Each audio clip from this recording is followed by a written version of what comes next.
Hey guys, Michael here with Gaming for Immersion, and I don't say it often enough, so I want to take just a moment to give a shout out to all of you.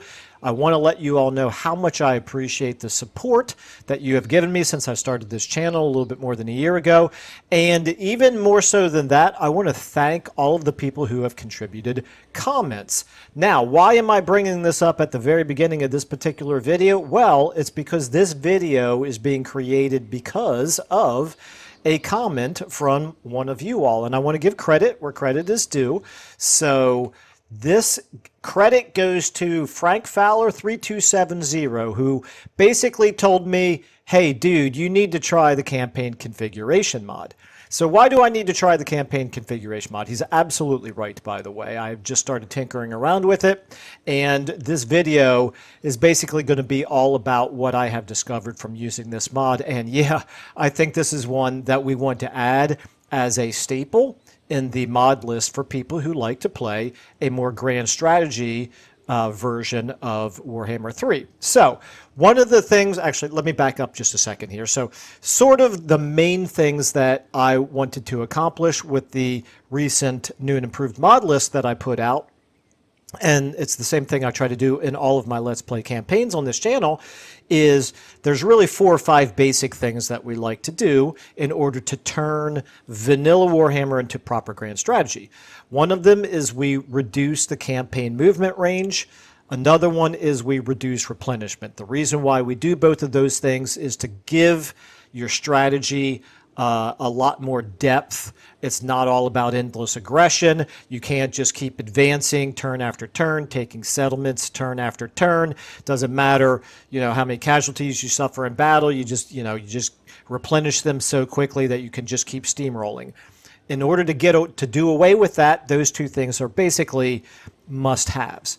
Then on top of that, we do things like wherever possible, like in SFO settings, you can reduce your research rate, so it does slow down your technology to be sort of in line with the fact that the rest of the campaign is moving at a slower pace.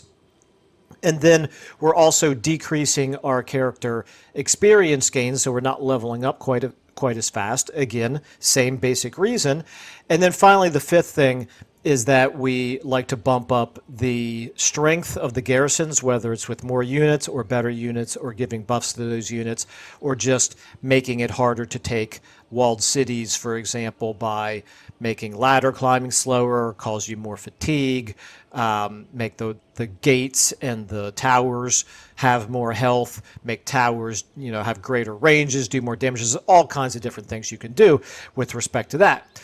Well, anyway, jumping back to this campaign configuration mod, what this is going to do is this is going to address several of those topics that we just talked about. So we can use this single mod to slow down our research rate, which is something that you could do in SFO, but you can't do, to the best of my knowledge. I've never seen a mod out there on the Steam Workshop that is specifically designed to slow down your research rate, but you can do it with this mod.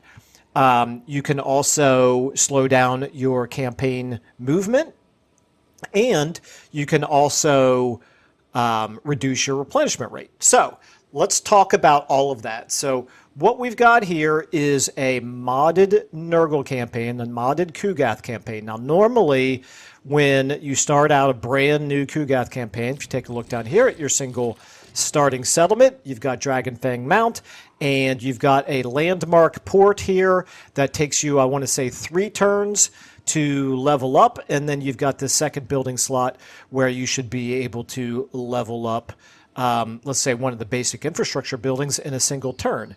Well, let's take a look at what we've got here. Well, look at this. It's going to take us 2 turns to build our starting infrastructure buildings, and this port, which normally takes 3 turns to level up, is now going to take us 6. Interesting. Okay, so I'm going to show you how we accomplished that. Then another thing that we did is we reduced our campaign movement range with Kugath Plaguefather here, and we're not having to use the minus 50% army movement mod in order to do it. So let's finally jump into all of this. Now, a couple of caveats that I want to talk about with this. First of all, it's fairly fairly lengthy. There's a lot of different settings that you can mess with. I am going to tell you what I did. Obviously, feel free to make alterations from what I did to suit your own campaigns, but I'm going to explain why I went with the numbers that I went with. Second of all, I think it's very important to know it's a little bit, what's the word I'm looking for? It's a little bit janky. I have noticed that there are times when it's not saving my settings, and in fact, what's recommended, and I have found this out to be the case as well, go through, make your changes, save the game, reload your game, double check all of your settings, and if you're anything like me, you might have to do that a couple of times for it to actually correctly save all the changes that you want to make. So I wish I could say it's completely bug-free. That has not turned out to be the case with me, but beggars can't be choosers. Just want to make you all aware of that. Let's go ahead and now jump in to what I've done here. So as recommended to me, you can come in here into your climates, and because there's only 3 climates in the game, this is a perfect place to change your replenishment settings. You can't really effectively do it very well. I'll go ahead and show you one thing here. In the anti-snowball settings, there is a setting here for, if I can find it, I guess it was actually at the top. Michael, do this a little bit slower. Okay, we're in a hurry, so slow down. Okay, there we go. Replenishment rate penalty. This says 0 to 500, and then when you look at player, it says replenishment rate penalty 0 to negative 500. So I'm a little bit confused by this. I don't know if there's a bug in this mod, if it could just be a simple, well, it's not just a tooltip problem. It is definitely more than a tooltip problem, because here, if I tried to say I want to reduce my replenishment rate by 5%, it tells me that it does exceed the value of 0. So I think, oh, okay, well, maybe it means as a negative here. So let's make it minus 5%. So there we go. Now it accepts that. So I then come over here to replenishment rate penalty on the AI side, and I say, okay, minus 5, and it says, no, that's higher, or I'm sorry, that's under the minimum of 0. So there's some type of a mismatch going on right here. So I said, all right, I'm not going to mess around with it. Let's not even worry about that. Let's get out of the anti-snowball settings section, and let's handle it via climate. So let's go into climate here.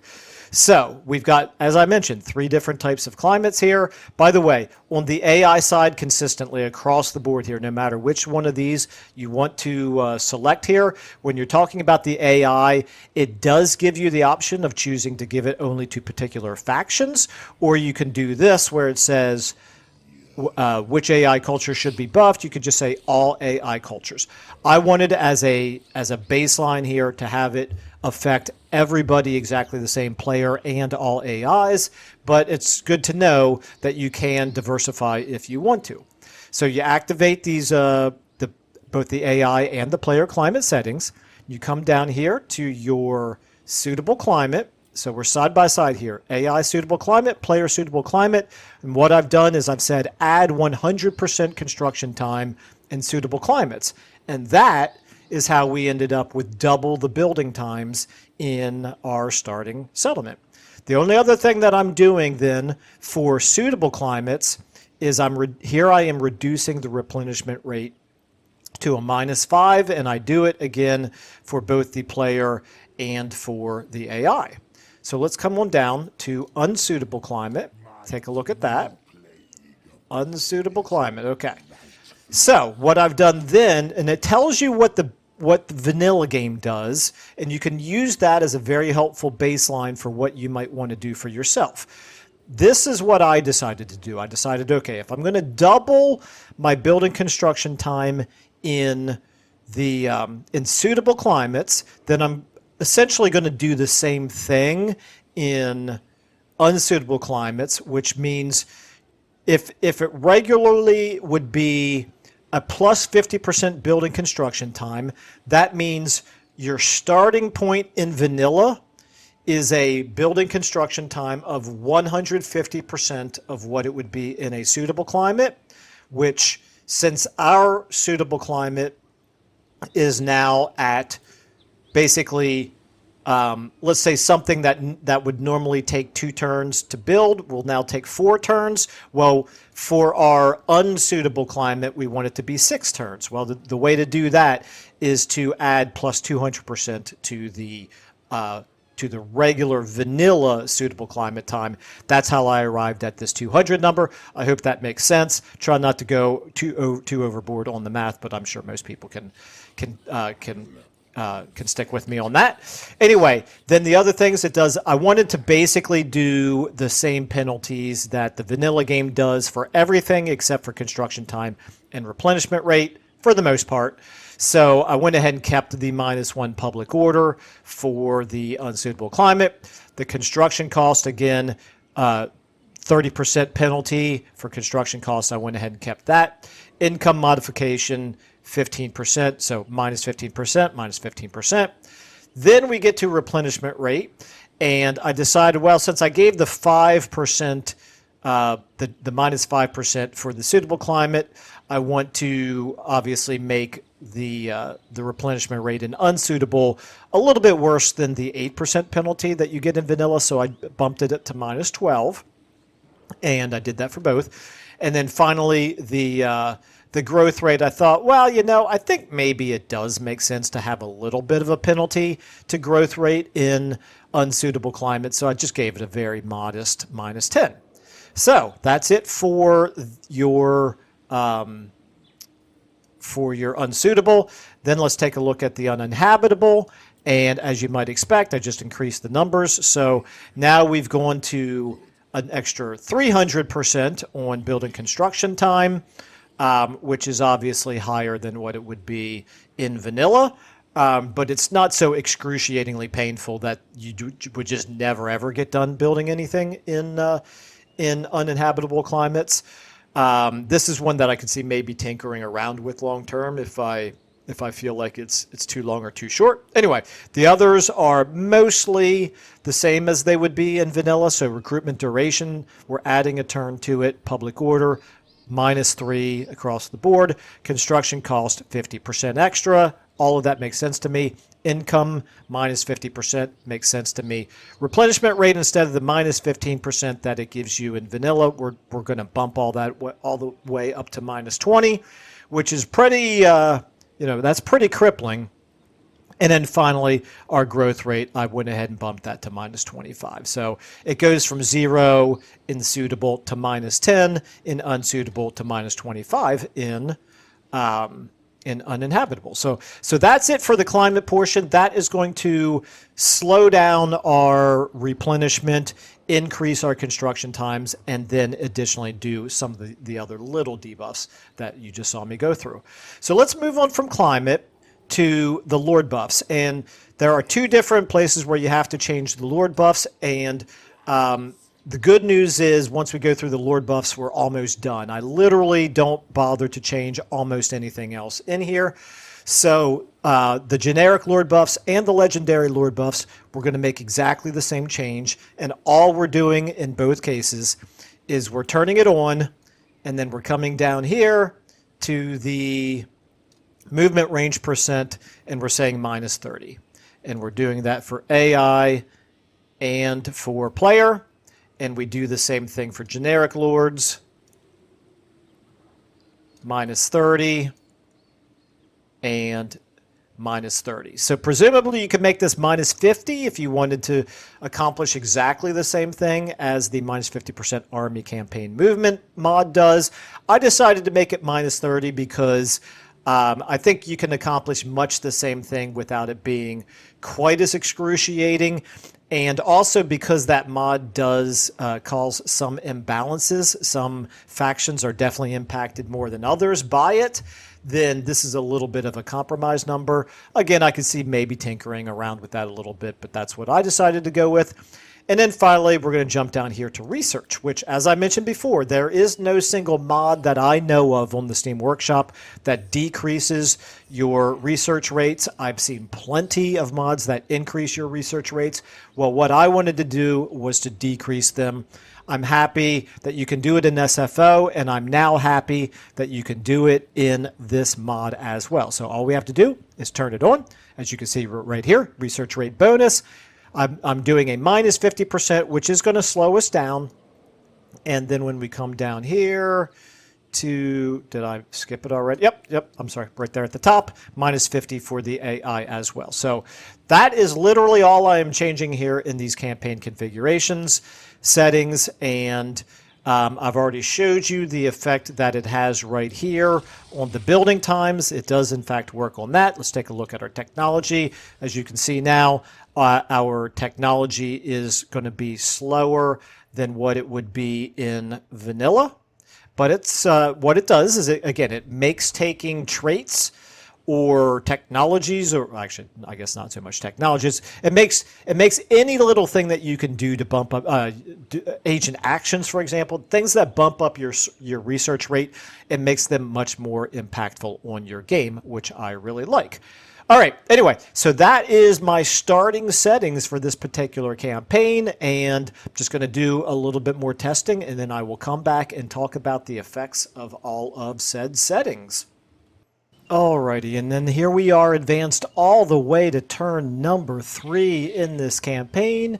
As Kugath, I'm of course up here now laying siege to Dread Rock, but that's not really important except for a couple of things I want to show off here. Number 1, you can see right here on your Legendary Lord, you can now see this full list pop up of the ways that the campaign configuration mod is affecting that particular Lord.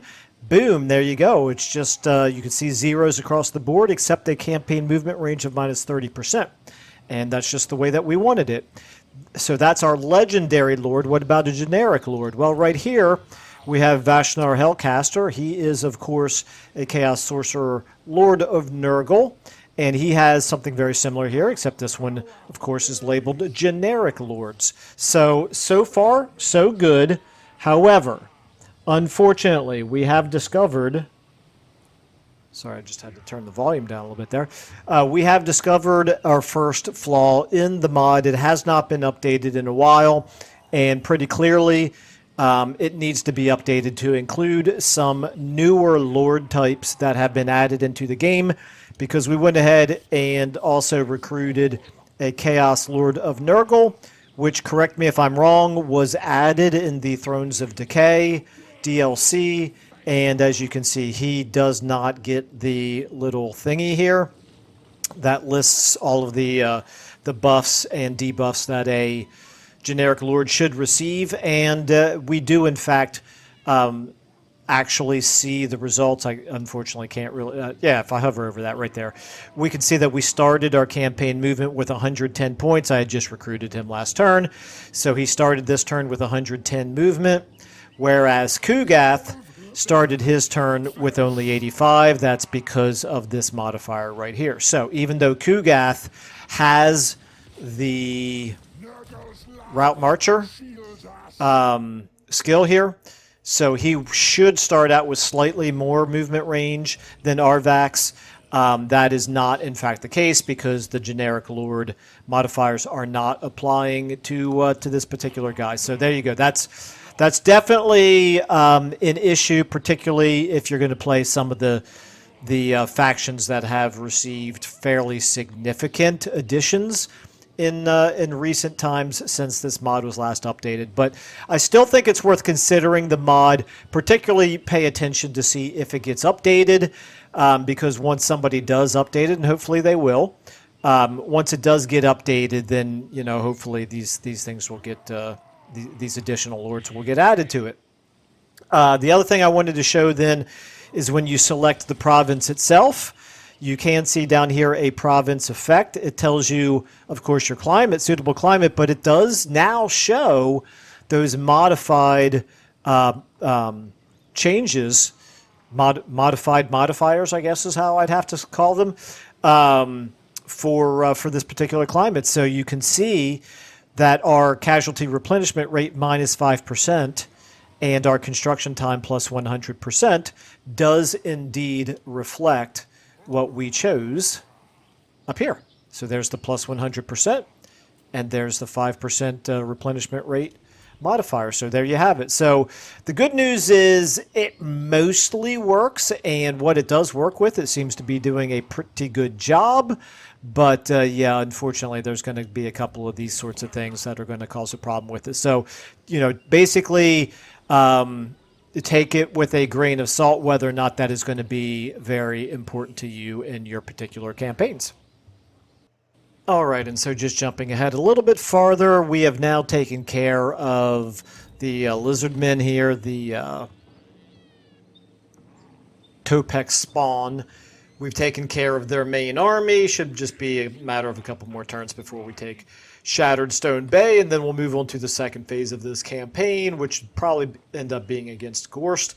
But that's actually sort of beside the point. The main point being, of course, how this campaign configuration mod is doing. And I quite like it. You know, it's a real shame about the fact that there is this one little glitch here with some of the lords not getting that particular, not getting the modifiers the way that all of the others do. But there's still an awful lot to like here. I would say for sure keep an eye on it and see if it gets updated, because once it does, it's going to be just probably a can't live without type of a mod. It might already be that, depending on which faction you're playing and what your tolerance is for little exceptions like that to be. Just reiterate, so the effect that we're seeing now, just to level up to the second tier here of our provincial capital in Dreadrock, it's going to take us 8 turns. That's because, of course, it's a suitable climate and it takes twice as long. And I will just stress the reason why this is going to appeal to some people, but obviously not to everybody, is it just is going to...